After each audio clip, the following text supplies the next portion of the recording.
भाई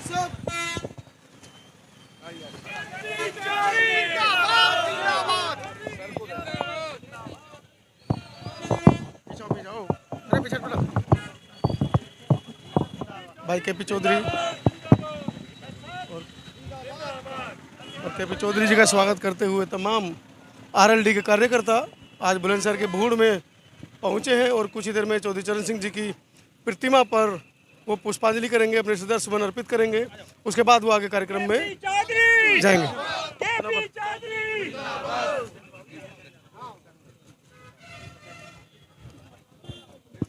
ये कार्यकर्ताओं का जोश आपको दिख रहा है।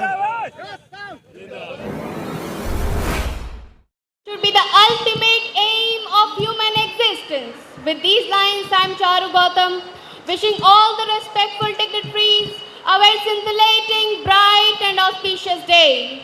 First of all, I am very thankful to you all to give me this opportunity to speak here. And today, standing here, I am going to speak about a man who sacrificed his entire life fighting for rights, a man who sacrificed his entire life fighting for freedom, a man who sacrificed his entire life fighting for justice, a man whose wisdom and knowledge is indescribable through words, Dr. B.R. Ambedkar. Throughout his lifetime, Baba Sahib's vision, I ever dreamed that one day Dalits will break the chains of discrimination from the Indian society. I have a dream today. I have a dream that one day I'll be able to see a casteless society. I have a dream that one day untouchability will become an history and there will be no untouchables. I have a dream that one day everybody will be able to live with equality and dignity. Yes, it's my dream today. I have a dream that one day women no longer have to do menial jobs. I have a dream that one day women no longer be disrespected, exploited, treated as an object in the Indian society. I have a dream today.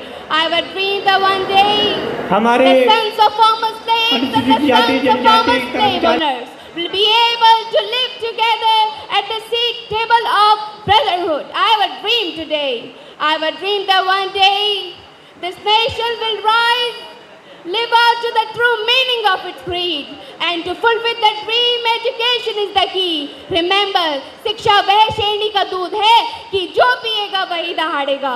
At last, I want to sum up my words with lines that are dedicated to daughters of our society. कि जिम्मेदारियों का बोझ परिवार पे पड़ा तो, कि जिम्मेदारियों का बोझ परिवार पे पड़ा तो ऑटो रिक्शा ट्रेन को चलाने लगी बेटियां, साहस के साथ अंतरिक्ष तक भेद डाला कि सुना वायुयान भी उड़ाने लगी बेटियां, सुना वायुयान भी उड़ाने लगी बेटियां. और कितने उदाहरण ढूंढ कर लाऊं, हर क्षेत्र शक्ति आजमाने लगी बेटियां, हर क्षेत्र शक्ति आजमाने लगी बेटियां. कि वीर की शहादत पे अर्थी को कांधा देके अब शमशान तक जाने लगी बेटियां. Thank you.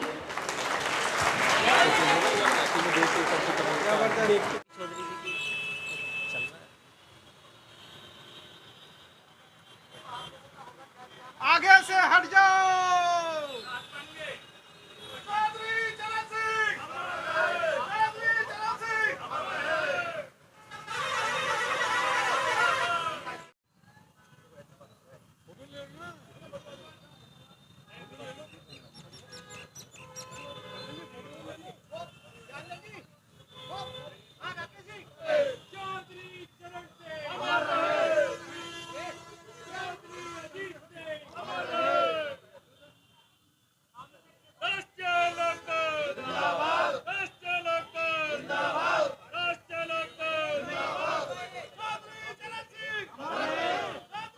आरएलडी के राष्ट्रीय महासचिव की हैसियत से आज अपने गृह जनपद पहुंचे बुलंदशहर, और बड़ा अच्छा आपका जो दिख रहा है गले में, और कार्यकर्ताओं का जोश बड़ा मोस्ट ग्रैंड वेलकम किया है.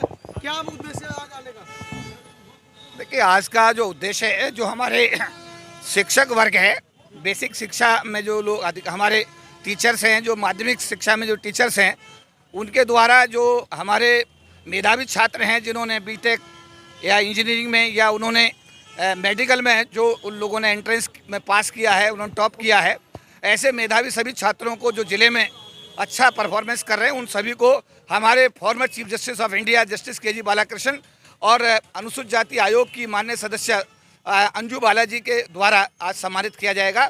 और ये एक हमारे जो बच्चे उनको प्रोत्साहन करने का आज का कार्यक्रम है। और जो टीचर्स हमारे रिटायर हो गए हैं, हमारे गुरुजी जिन्होंने जो गुरु हैं है ना, उन लोगों को भी जो रिटायर है उनका भी सम्मान किया जाएगा। तो मैं ये कहूँ कि आज जो प्रतिभावान छात्र हैं उनका सम्मान होगा और जो हमारे टीचर्स रिटायर्ड हो गए उनका सम्मान होगा। साथ साथ बाबा साहब अम्बेडकर का जय भीम का जो नारा है जिसको हम पूरे विश्व में फैलाने का काम कर रहे हैं, आज हम अपने गृह जनपद में भी टीचर्स का जो ये समारोह है इसमें कोशिश करेंगे कि बाबा साहब भीम का जो संदेश है वो पूरे ज़िले में फैले, पूरे प्रदेश में फैले और एक एक आदमी बाबा साहब अम्बेडकर के सपने को साकार करने के लिए संकल्प ले। साहब आज बुलंदशहर का दौरा है, आरएलडी के महासचिव में आपका गृह जनपद भी है, कुछ राजनीतिक संकेत भी इससे निकल कर आ रहे हैं कि आप लोकसभा के लिए मनोनीत भी किए जा सकते हैं यहाँ से? देखिए, मैं तो एक कार्यकर्ता हूँ और जहाँ तक लोकसभा मेरे जैसे कार्यकर्ता के लिए कोई बहुत महत्वपूर्ण बात नहीं है, क्योंकि मैं आज जो काम कर रहा हूँ, कल ही मैं आपने देखा कि अमेरिका की धरती से लौटा हूँ और वहाँ डॉक्टर अम्बेडकर के नाम पर जो सड़क का जो है वहाँ पर नामकरण हुआ, उसकी रस्सी जो खिंचवाई गई, उसका नामकरण जो हुआ मेरे हाथ से हुआ। ना कोई दिल्ली का कोई मिनिस्टर गया, ना एमपी बुलाया गया, बट मुझे ना एमपी होते, एमएलए भी ना होते हुए, ना मैं मिनिस्टर हूँ, ना एमपी हूँ, ना एमएलए हूँ, उसके बावजूद भी भारत की धरती से मुझे 14,000 किलोमीटर यानी 7 समुद्र पार मुझे बुलाया गया और मेरे हाथ से जब वो रस्सी अनावरण कराया गया तो मुझे लगता है कि मैं एक कार्यकर्ता हूं और मेरे कार्य को पूरे विश्व में जो कुनाइस किया जा रहा है। राष्ट्रीय लोकदल, राष्ट्रीय लोकदल कार्यकर्ताओं से क्या करें, ऊर्जा से भर जाए वो? देखिए, मैं तो ये कहूँगा जिस पार्टी का मैं राष्ट्रीय महासचिव हूँ, मेरे जो राष्ट्रीय अध्यक्ष हैं चौधरी जयंत सिंह जी, उनके नेतृत्व में हमारी पार्टी फले फूले और बुलंदशहर की जो लोकसभा सीट है जो कि आरक्षित सीट है उस पर एक अच्छा कैंडिडेट का चयन हम लोग करेंगे मिलकर के राष्ट्रीय अध्यक्ष के सलाह मशवरे के साथ में। और हम चाहेंगे कि 2024 में जो बुलंदशहर के लोग हैं हमारी पार्टी के उम्मीदवार जो भी बने उसको जिता करके और हमारी पार्टी को मजबूत करें।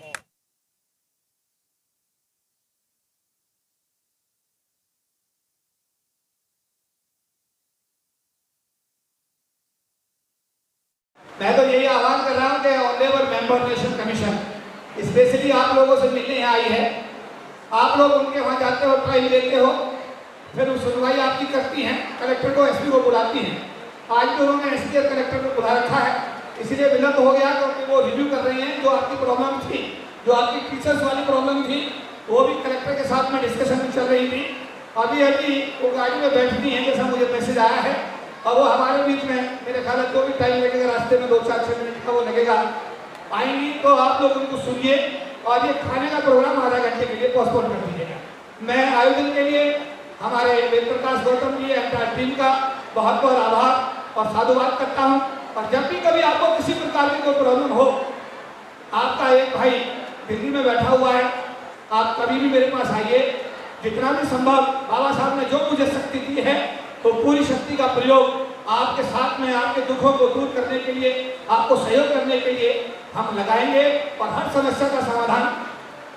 मेरा मोबाइल नंबर मैंने एक शायद पेपर भेजा गया है, उसमें मेरा मोबाइल नंबर भी है, आप लोग चाहें तो उसे फीड कर लीजिएगा। और जब भी कभी कोई ऐसी आवश्यकता हो, चाहे वेद प्रकाश गौतम जी और हमारे रिश्तेदार हैं गजेंद्र सिंह जी, वो भी आपकी टीचर शिक्षण के पदाधिकारी हैं, तो कभी भी आप दिल्ली आकर के मुझसे मिल सकते हैं। किसी भी प्रकार की समस्या में आप मुझे बताएंगे तो मुझे बड़ी खुशी होगी और मेरी प्रयास होगा कि आपकी समस्या का समाधान हो और बाबा साहब का आशीर्वाद आपको हमको सबको प्राप्त हो। एक बात पुनः क्रांतिकारी अभिनंदन आप सबको, आप लोग आए, आपने इस प्रोग्राम को सफल बनाया और जो बच्चे आज जिनको प्रतिभा अवार्ड दिए गए हैं, मैं उनके उज्जवल भविष्य की कामना करता हूँ कि वो बढ़िया टारगेट फिक्स करें, वो IAS का टारगेट फिक्स करें, IPS का टारगेट फिक्स करें, मेडिकल और इंजीनियरिंग का टारगेट फिक्स करें, बढ़िया IIT में सिलेक्शन लें, बढ़िया कॉलेज में पढ़ेंगे तो बढ़िया प्लेसमेंट होगा।